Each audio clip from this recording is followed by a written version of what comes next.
beleza? Mais uma vez aí, Cainvest com vocês para trazer uma análise de Bitcoin. Como vocês estão? Beleza?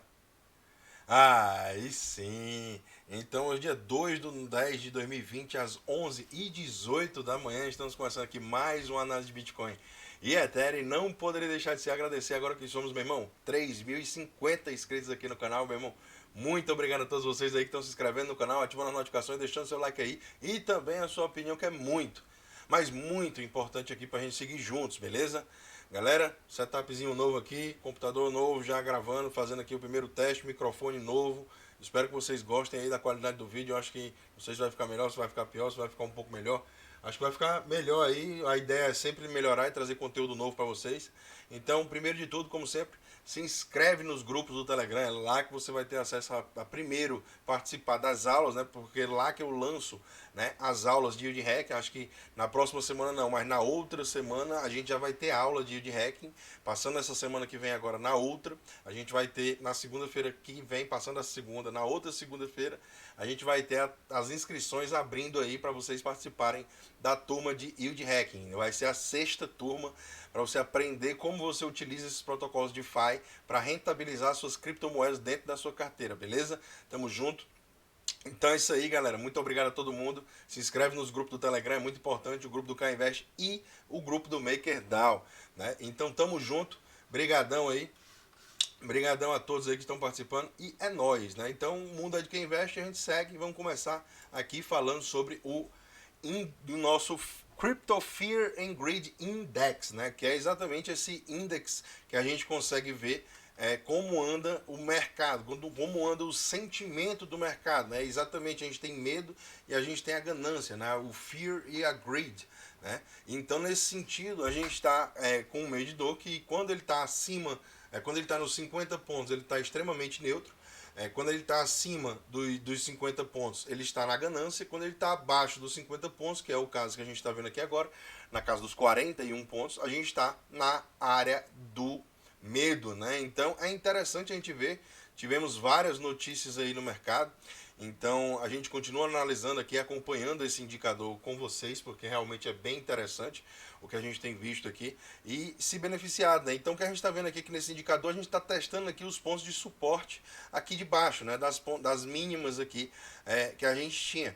Então é bem interessante, a gente tá vendo, a gente teve um pumpzão aqui onde ele chegou até os 83 pontos aqui na casa na máxima, dia 17 de agosto de 2020. Só que aí na sequência a gente já teve esse dump e fomos trazidos aqui de novo para testar esse suporte aqui dessa região importantíssima, né? Vamos ver se a gente vai cair, vai despencar para testar esse outro suporte aqui, que seria a maior oportunidade de todas das nossas vidas, né? Ao meu ver, pelo menos para quem gosta, quem está aqui no mercado de cripto, esse ponto aqui é o ponto que eu particularmente gosto de estar fazendo posições fortes, né? Posições grandes, né? Posições cavalares, né? Posições que realmente fazem acontecer. Então eu acho bem interessante esse ponto aqui, né? Essa região aqui de suporte também do sentimento do mercado, porque aqui a gente tem um meio do caminho aqui, onde ele nem está na ganância total e nem está no medo total. Então vale a pena você estar de olho no mercado nesses momentos, mas os melhores momentos e o que é para você ser mais ganancioso possível é exatamente no medo extremo, né? Quando o preço, o indicador aqui do medo e da ganância aqui está chegando na casa dos 9 pontos, como foi lá dia 16 de março, né? Dias antes a gente teve o crash, né? Dia 12 a gente teve o crash. Vocês viram que a gente teve uma grande perca de suporte aqui dessa região também que a gente está atualmente. Quando a gente perdeu esse suporte, um dump estreito, né? Um dump reto para essa região mais baixa e onde o medo estava imperando. Engraçado que nessa época lá no canal, quando a gente estava aqui nessa época aqui fazendo vídeo, né? Você pode até olhar aqui esses dias aqui, dia 13, 14, até esses dias aqui de março, aqui, de abril, né? Você pode ver os vídeos do canal e falar que eu estava dizendo lá, galera, esse movimento não vai continuar aqui nessa região de medo durante muito tempo. Então vamos aproveitar, né? Vamos nos expor, vamos aproveitar que o sangue está nas ruas para a gente fazer as nossas posições, assim como o próprio Warren Buffett gosta de fazer e falar, né? E mostrar, né, as suas posições, né? Então, quando o sangue está nas ruas é que você tem que estar ganancioso. E quando a ganância está no máximo, né, é você tem que estar tirando o pé, né? Você vai diminuindo a marcha ali no acelerador. Então, tamo ligado, fica ligado nesse indicador, porque ele é um indicador chamado contrarian, né? Que ele é um indicador contrário. Então, eu acho muito interessante a gente estar fazendo as nossas posições aqui abaixo, né, e vendendo um pouco aqui, realizando lucros, né, aqui em cima. Então, é bem interessante a gente ter esse ponto de vista também. A notícia que saiu mais importante aí do dia, né, e a gente está vendo aí o mercado reagindo, é exatamente falando sobre o Donald Trump, né, o nosso presidente aí dos Estados Unidos. E aí a gente tem a questão que ele pegou Covid, né, galera? Ele pegou aí o Covidão aí da galera, né? Pegou aí junto com a mulher dele também, a Melania Trump. Pegaram juntos aí, né? E aí tá trazendo muita especulação e principalmente incerteza no mercado, né? Por quê? Porque a gente está num período já que já é caótico, assim, teoricamente já é volátil. Por quê? Porque a gente está tendo eleições americanas. E galera, você não pode achar que o mundo cripto ele não é afetado por esse mundo tradicional. Se você quer ser um investidor, quer perdurar aqui e passar anos e anos investindo em criptomoedas, em Bitcoin, né, você tem que estar ligado no mercado tradicional também. Infelizmente é uma coisa que eu lhe digo, porque se eu não disser isso para você, você simplesmente vai ficar ali olhando ali gráfico Bitcoin, não sei o que, vai ficar só olhando notícia cripto. Você tem que parar e focar também no mercado tradicional, porque é muito correlacionado e a gente tem aqui alguns pontos para levantar. Então o Trump e a mulher dele estarem testado positivo para o Covidão não é interessante para os mercados no momento de eleição para presidente, né? No caso, o Donald Trump ele quer se reeleger, né? Então vamos ver aí.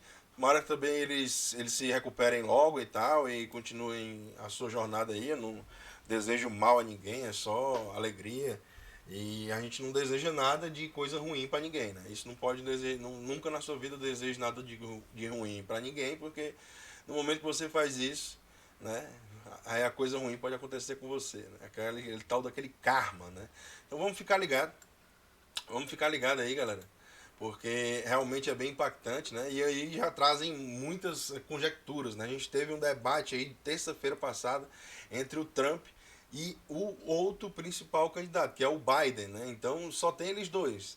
E nesse caso, nesse sentido, né, o Trump fica afetado por não poder fazer a sua campanha, vamos dizer assim, de maneira presencial, porque ele vai estar doente, ele tem que fazer quarentena, ele tem que resolver os problemas dele, da saúde dele, né? E a gente teve o debate terça-feira passada, então já está se especulando aqui que, inclusive, esse Eric, não vou nem falar o nome dele aqui, Ding, vou chamar ele Eric Ding. Ele é epidemiologista, né?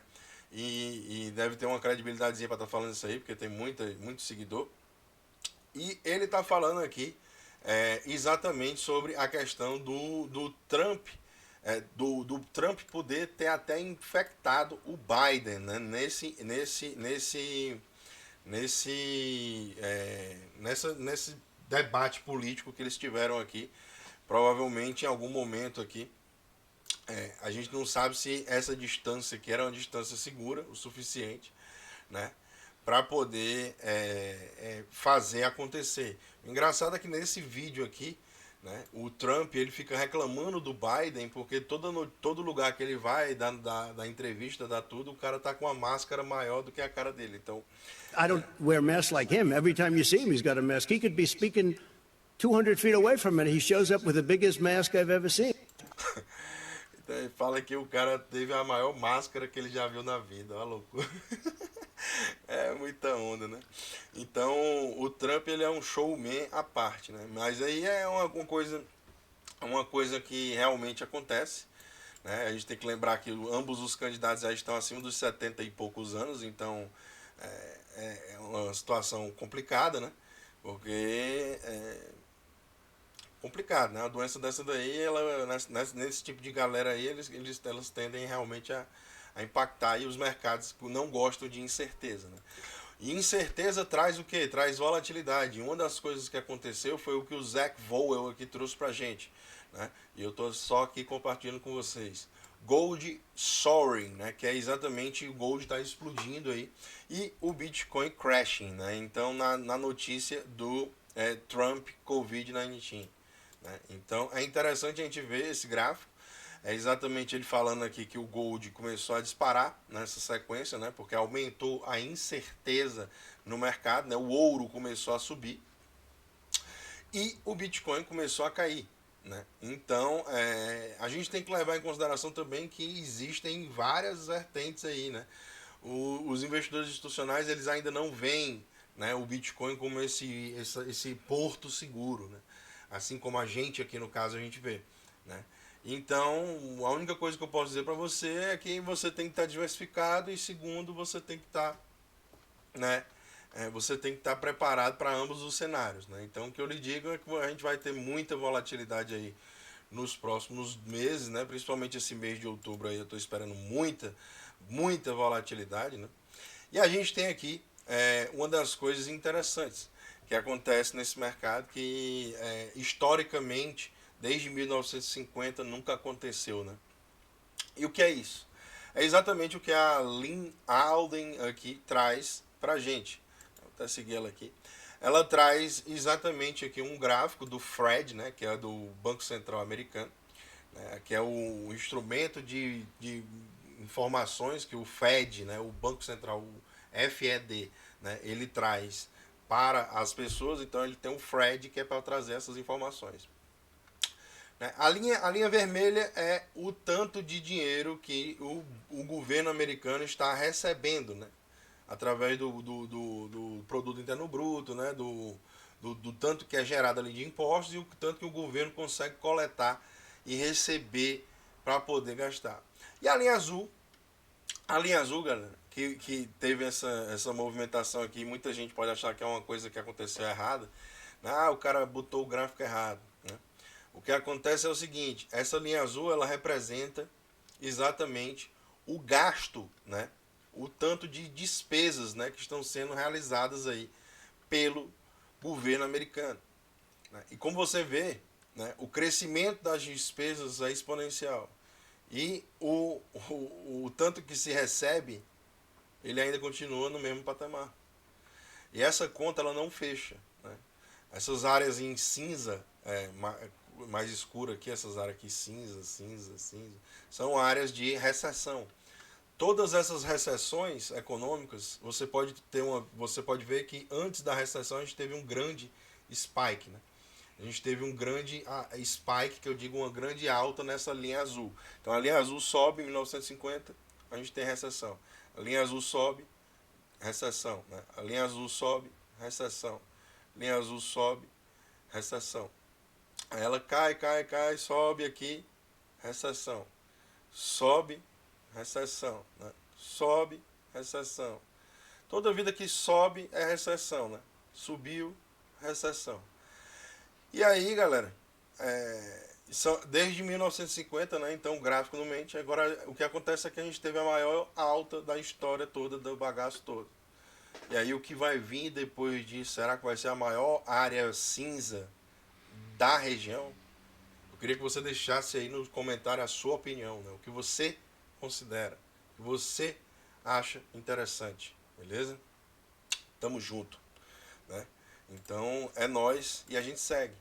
Uma coisa que o Plan B, né, o criador do modelo Stock to Flow, ele trouxe aqui pra gente, foi exatamente falando sobre os CBDCs, né? Os CBDCs, que para quem não sabe significa Central Bank Digital Currencies, ou seja, moedas digitais dos bancos centrais. E o que ele fala aqui é exatamente que as CBDCs elas funcionam como I own you. E o que é isso? Né? É uma dívida, né? Eu te devo. Né?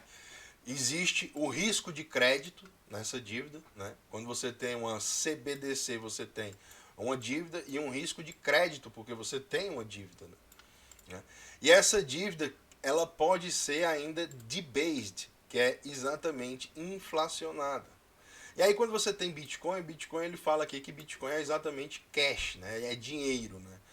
E aí é um instrumento é um instrumento que traz o dinheiro ao portador, né? Então é muito interessante a gente entender isso aqui. Without credit risk, né? Sem o risco de crédito. Por quê? Porque quando eu tenho um Bitcoin, ninguém me deve nada. Ninguém me deve nada. Eu tenho o Bitcoin é meu. Na minha carteira ele é meu. Agora, se você deixa, né, na exchange, por exemplo, como na BitMEX, que a gente vai conversar daqui a pouco, você simplesmente pode ter, você está nesse sistema aqui de IONU, né? A BitMEX está lhe devendo, né? Então você tem que entender. E a última coisa que ele fala é que o Bitcoin não pode ser de base, né? Não pode ser inflacionado. E isso aqui, segundo o próprio Plan B, é um grande diferencial que a gente tem aí no mercado de criptomoedas e principalmente do Bitcoin para poder trazer essa custódia, né, esse bem, esse valor para você de volta que tem, né? Então é interessante a gente ver esse paralelo entre uma CBDC, né, entre uma moeda digital de um banco central e um Bitcoin, que é uma moeda digital, só que não é uma dívida de ninguém, né? Ninguém lhe deve nada quando você tem um Bitcoin, né? Então é muito interessante a gente ter essa visão. E aí a gente tem aqui o Matt Greenspan, né? Ele exatamente falando e tirando assim meio que uma onda, né? Ele tirando aqui uma onda, falando assim, meio que ironicamente, vamos dizer assim, falando breaking, né? Breaking é quando tem a gente aquelas notícias, uou, notícia, top, pô, né? Aí ele botou aqui, stock market, né, o mercado de ações crashes, né, 1%, perto de 1% aí, nas notícias que o Donald Trump, né, o presidente dos Estados Unidos, teve o vírus, né, pegou o vírus, né. 1%, cara, pelo amor de Deus, tá ligado? Não é crash, né, mano? Então ele tá tirando uma onda aqui mesmo, por isso que eu até eu retuitei aqui. Eu achei interessante esse ponto de vista, porque, tipo assim, será que isso não já estava precificado, né? Será que um presidente desse pegar um covidão desse não já estava precificado?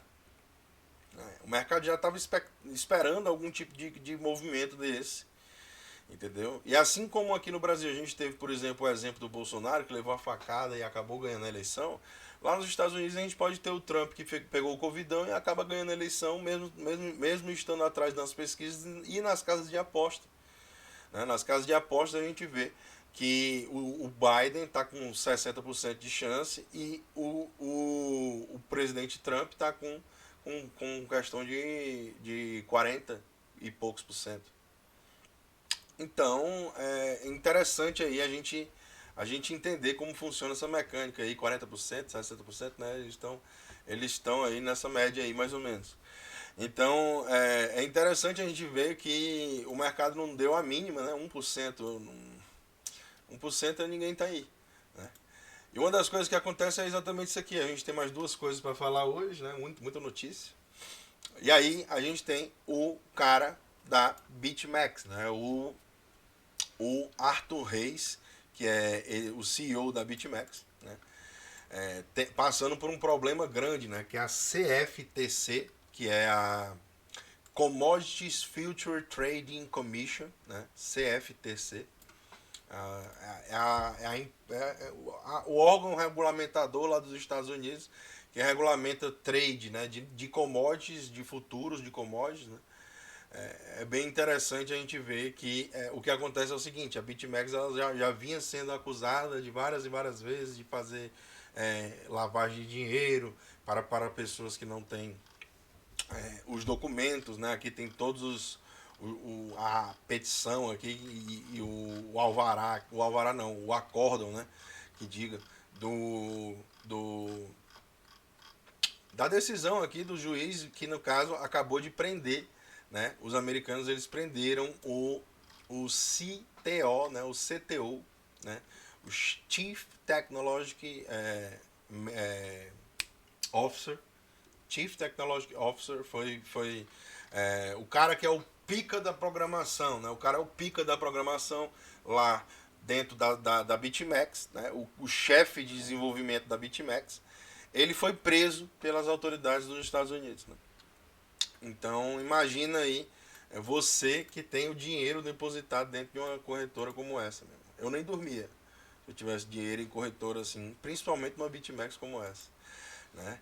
E a gente vê que o que está acontecendo é exatamente os saques da BitMEX vem batendo aí as máximas, né? A galera, depois que aconteceu essas charges, né? Essas, como é que se diz em português, meu irmão? Essas essas acusações, né, dos Estados Unidos sobre a BitMEX, o que acontece é o seguinte: quando a gente teve essas acusações, né, uma galera começou a meter a marcha lá e sacar pesado lá Bitcoin de dentro da BitMEX, né? Então a própria BitMEX também deve estar fazendo algum tipo de movimento para poder proteger aí uma parte do capital, né? Os caras não são bestas. E assim, tome cuidado, eu não deixaria nada depositado lá. E eu acho que cada um tem que fazer o que você acha que deve aí. Então, a última coisa que a gente vai falar hoje aqui é exatamente sobre a gente passou de várias notícias do mercado tradicional hoje, a gente fugiu um pouco de DeFi, fugiu um pouco de cripto, mas é porque realmente, galera, isso aqui tem muito mais impacto do que a gente ficar falando de coisas que não tem muita assim, relevância, entendeu? Então, se tivessem coisas de relevância dentro do mundo cripto, eu com certeza vou trazer para vocês aqui, como eu venho trazendo já, e vocês vêm gostando. Só que o negócio é o seguinte: quando tem notícias macroeconômicas, né, a gente tem que trazer aqui para vocês terem essa capacidade de tomar suas próprias decisões a partir do que vocês estão vendo. E o que acontece aqui é que exatamente a gente teve a casa, né, lá dos democratas, né, dos republicanos, dos senadores lá, e dos congressistas americanos, né, dos congressistas americanos, na realidade, passando aí, né, um pacote de incentivos, né, de 2,2 trilhões de dólares aí ontem de noite, né, galera? Então, ontem de noite a gente teve 2,2 trilhões aí, apesar do Trump ser contra e apesar, né, do próprio Federal Reserve ser contra e apesar do Tesouro dos Estados Unidos, o Steven Mnuchin, né, e o Jerome Powell no Fed, eles são contra esse estímulo dessa magnitude. Eles queriam de 1,5 a 1,6 trilhão de dólares a mais, né? E aí, aqui tem até um videozinho, eu acho que, como sempre, os links vão estar sempre na descrição, mas aqui tem um videozinho do cara falando, explicando, né, da onde é que vem o estímulo, o dinheiro do stimulus check, né? Achei bem interessante, aqui estava assistindo. E aí você pode também assistir aí, se você tiver interesse, né? Mas para resumir, o que essa bill, né, o que essa proposta dos democratas aí vai fazer é exatamente entregar $600 por semana para cada desempregado até janeiro, né? Mandar mais $1.200 para quase todos os americanos, né? Um chequezinho ali de $1.200 para quase todo mundo, né?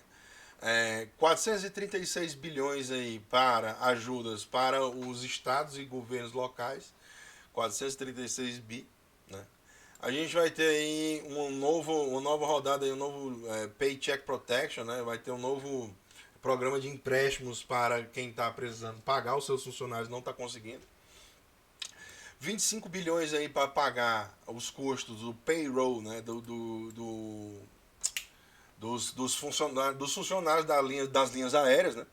Então, os custos de funcionários de linhas aéreas que não estão sendo possíveis de ser pagos porque não está tendo tanto voo quanto antigamente. As linhas aéreas estão sofrendo bastante, 25 bilhões aí vai para pagar aí os funcionários atrasados.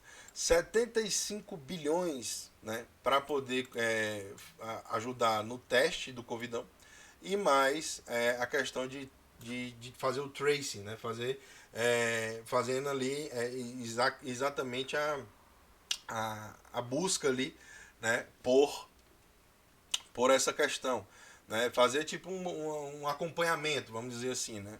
Então, 225 bilhões, né, para a educação e 57 bilhões aí para ajuda de crianças, né, child care, né, crianças aí sendo ajudadas medicamente, alguma coisa do tipo aí, ajudar a criança. E deixar mais uns bilhãozinhos aí para ajudar né? A galera que está atrasada no empréstimo e a galera que está atrasada na sua hipoteca, né? A pessoa pediu ali um dinheiro emprestado, um financiamento para poder pagar, né? Um imóvel que ela queria comprar para morar, exatamente, ela pegou e agora vai receber um outro financiamento provavelmente aí para poder melhorar aí a sua situação. Aqui ele fala um pouco sobre o Steve Mnuchin, né? Que não queria que isso tivesse acontecido, preferia que fosse 1,6 trilhão. E aí a gente vê aqui o dinheiro aqui desse cheque de $1.200 que está sendo distribuído aí para os americanos, né? Então é bem interessante a gente tá de olho no mercado e com isso a gente vem aqui para o CoinGecko, dar aquele refresh live especial com vocês, mas como sempre, né, pedir para você que não está inscrito aqui no canal ainda, se inscreva no canal, ative as notificações, deixe o seu like aí, se você tiver gostado do conteúdo, né? Também, né, deixe a sua opinião, seja uma pessoa ativa no mercado, não uma pessoa passiva, né? Ative a sua opinião nos comentários abaixo. Entre na descrição, veja as redes sociais, veja os links das matérias de hoje, assista, comente o que você achou, né? Veja o que você consegue tomar de decisão a partir disso e faça a sua própria, tome a sua própria decisão, entendeu? Então, muito obrigado a todos vocês aí, realmente sem palavras. Tamo junto. E vamos meter marcha, né? Vamos meter marcha. Vamos meter marcha aqui exatamente, vamos falando aqui do mercado. São 339 bilhões, a gente teve uma queda de 4,1% no mercado. O volume deu uma leve crescida, ainda não deu aquele spike sinistro que a gente costuma ver, né? Chegando aos 100 bi dólares, a gente estava nos 46, agora estamos nos 58, né? Tá nessa mesma faixa ali ainda, meio que relativamente baixo ainda. E eu falando para vocês que o volume ele tende a aumentar em algum momento, né? Então fica ligado que a gente vai ter esse movimento aí chegando em alguma parte. 57,4, Bitcoin ganhou aqui de dominância um pouquinho de ontem para hoje, né? Quando começa esse cenário mais arriscado, as pessoas tendem a sair das alts, né? Sair das altcoins e entrar para o Bitcoin de volta. O Ethereum ele segue bastante forte aqui com 11,4%, né, de dominância desse mercado. Bem interessante o GUE, agora 96 pontos. E o Bitcoin 10.523 dólares, né? Então ele já está nesse movimento aí, sobe 10.800, desce 9.000, aliás, 9.800, né? 10.300, 10.200, 10.800, fica só nesse range aí que chama, nessa área de negociação de preços, né? E é bem interessante aí, a gente está de olho também nesse patamar. Então o Ethereum 343 dólares, bem interessante aí esse patamar, para mim eu acho muito interessante. E a gente segue aqui, né? A gente segue olhando aqui o mercado e vamos nessa direto aqui pro gráfico do Bitcoin, né? O gráfico do Bitcoin de longo prazo, para você ter também a visão também do gráfico e entender um pouco mais como o movimento está se dando, né? Como a gente está se comportando. Então a gente está no gráfico semanal. Isso aqui é o gráfico semanal do Bitcoin. A gente tem toda essa movimentação de preços aqui do Bitcoin.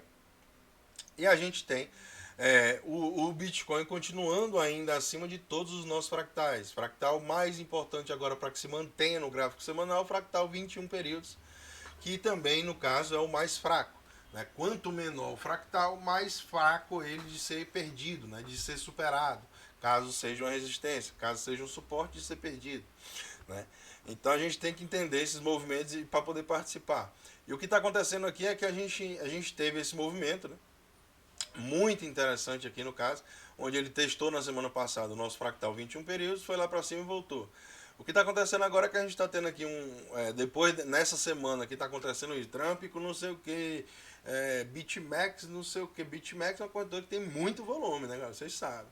Então, assim, BitMEX, não sei o que, Trump, não sei o que, a gente teve hack de KuCoin, né? A gente teve FUD de não sei o que, a gente está tendo muita coisa e o Bitcoin ainda está aqui em cima do fractal 21 períodos. Então, para mim, isso mostra muita força. Pode ser que eu esteja errado, pode ser que eu esteja errado. Pode ser que daquele cai, despenca, venha testar, quer dizer, pode ser. E você está preparado para isso? É isso que eu te pergunto. Você tem que estar preparado para ambos os cenários, né? Então aqui, né, é um cenário que você tem que estar preparado. E nesse caso, aqui, por exemplo, a gente tem pontos de suporte aqui nos 9.195, né, 9.200 dólares ali mais ou menos. E a gente tem um ponto de suporte aqui também nos 8.950. Né? Então, esses dois pontos aí eu considero como um dos mais importantes que a gente não perca. Por quê? Porque eles estão muito próximos desse fundo que a gente fez aqui, que na realidade é o fundo majoritário aqui que a gente tem de queda aqui que a gente não pode perder, né? Porque nesse dia aqui a gente fez esse fundo nos 8.235 dólares, né? Nessa semana aqui, perdão. E aí nessa semana a gente ainda fechou a mesma semana lá em cima, né? A gente fechou lá na casa dos 9.379 dólares, né? Então, essas informações, quando você deixa o mouse aqui em cima do candle, ele aparece aqui em cima, aqui, nesses aqui, ó, OHLC. Opening, né, de abertura, H de highest, né, do mais alto ponto que o preço chegou, L de lowest, ou seja, de mais baixo ponto que o preço chegou, e o C de close, né, de fechamento do candle. Então é interessante vocês terem essa visão aqui, entender isso aqui também como funciona, né? E aí o que acontece é o seguinte: a gente tem aqui esse movimento aqui semanal, tá bem interessante, né? E eu acho ainda que a gente está aqui num momento muito peculiar da tendência, porque a gente veio romper esse nossa linha de tendência aqui e a gente está consolidando acima na região de topos anteriores. Então a gente tinha uma região de topos anteriores aqui muito forte aqui, ó, 10.300 aqui desde setembro de 2019 aqui. A gente estava realmente muito forte aqui na tendência, né? A gente estava aqui muito forte na tendência, no caso de também estar aqui acima do fractal 21 períodos, né? E a gente perdeu esse fractal 21 períodos. Depois vocês viram que a gente entrou num período de consolidação maior até a gente chegar nesse patamar que a gente está aqui agora atual. Isso no gráfico semanal, né? Então, um gráfico de mais longo prazo que tem assim, só não seria antes do mensal, né? O mensal ainda é mais longo prazo ainda, mas o semanal é bom porque a gente que tem paciência consegue ver os movimentos e interpretar o que é que está acontecendo, né? Então, eu acho muito interessante. Vamos passar aqui no Ethereum rapidinho. Ethereum rapidinho. Aqui a gente tem um gráfico semanal do Ethereum. O gráfico semanal do Ethereum também segue bem bonito, no caso, né? No meu caso de ver aqui, eu vejo que a gente está fazendo a consolidação mais forte aqui, onde do topo aqui, né, até o fundo, o Ethereum já corrigiu 33%. Ah, pode cair mais? Pode cair mais. Pode cair mais. Entendeu? Inclusive nessa semana aqui a gente está tendo um volumezão louco aqui no Ethereum, né? Então pode cair mais? Pode cair mais, né? Agora, se vai cair, não sei. Você tem que estar preparado para ambos os cenários. Suporte aqui inicial no preço dos 304 dólares aqui, fractal 21 períodos. A gente ainda não testou essa região, então é bem interessante porque ou o preço vai até o fractal ou o fractal vai até o preço, né? Então a gente tem esses movimentos aí acontecendo, né? Então vamos ficar ligado. O Ethereum está bem interessante aqui na casa dos 304 dólares, está muito forte. E também aqui embaixo, um pouco mais longe, né? Seria uma queda muito mais forte ainda. Se a gente for botar para ver aqui, o que acontece é que seria mais 30% de queda aqui e a gente ainda não perderia, né, o nosso suporte principal aqui, que no Ethereum está na casa dos 177 dólares. Então a gente está muito distante ainda desse suporte, assim como no Bitcoin também 8.200, é uma queda grande, né? Se a gente for pegar até esse suporte, são mais 47% de drawdown, né, de queda. Isso pode acontecer? Pode acontecer. E isso vai quebrar a estrutura de alta? Não vai quebrar a estrutura de alta. Por quê? Porque ainda assim a gente estaria fazendo aqui, por exemplo, fundos mais altos do que os fundos anteriores, né? Você fazer fundos mais altos do que os fundos anteriores, então imagina que a gente faria um fundo aqui nesses fractais. A gente faria um fundo aqui. A gente estaria fazendo um fundo mais alto do que os fundos anteriores. A correção é que foi maior. Então é interessante a gente ter esse tipo de patamar, porque do topo até o fundo seriam 60% aqui praticamente de queda, né? Então vamos ficar ligado. O mercado está dando oportunidade aí e você tem que estar preparado para ambos os cenários, né, meus amigos? Então, muito obrigado a todos vocês aí, pessoal, que estão se inscrevendo no canal, ativando as notificações, deixando seu like aí, também a sua opinião. Sexta-feira, tamo junto, fim de semana, vá curtir. Espero que você que ficou aqui até o final, você realmente viu o valor nesse conteúdo. Então, meu irmão, muito obrigado aí realmente a todos vocês. Aqui tem as nossas redes sociais, caso você ainda não siga aí as nossas redes sociais, siga as nossas redes sociais aqui, ative as notificações, né? Deixe, né, o seu like aí. E se inscreva aqui no canal, pô. Todo dia que tem notícia. Beleza? Tamo junto. E valeu.